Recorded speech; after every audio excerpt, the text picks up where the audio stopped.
12 ଲେଖା ଆୟ ବ୍ୟୟ। ମେଷ ଆୟ ହେଲା 14, ବ୍ୟୟ ହେଲା 4, ବଳିବ 10। ବୃଷ ଆୟ 8, ବ୍ୟୟ 7, ବଳିବ 1। ମିଥୁନ ଆୟ 14, ବ୍ୟୟ 6, ବଳିବ 8।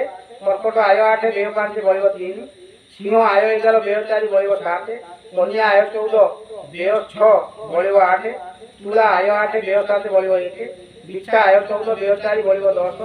ଧନୁ ଆୟ 11, ବ୍ୟୟ 6, ବଳିବ 5। ମକର ଆୟ 5, ବ୍ୟୟ 7। କୁମ୍ଭର ଆୟ 5, ବ୍ୟୟ 7। ମୀନର ଆୟ 11, ବ୍ୟୟ 5, ବଳିବ 6।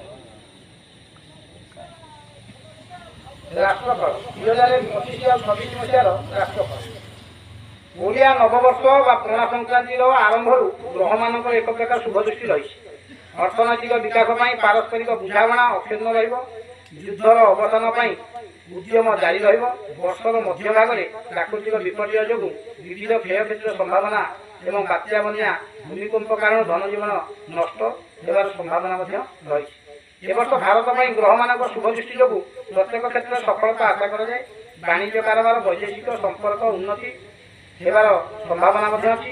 କିନ୍ତୁ ମଧ୍ୟଭାଗରେ ବାତ୍ୟା, ବନ୍ୟା, ଘୂର୍ଣ୍ଣିଝଡ଼ ଭଳି ପ୍ରାକୃତିକ ବିପର୍ଯ୍ୟୟ ହେବ ଏବଂ ସଡ଼କ, ବିମାନ, ରେଳପଥରେ ଦୁର୍ଘଟଣାର ଭୟ ମଧ୍ୟ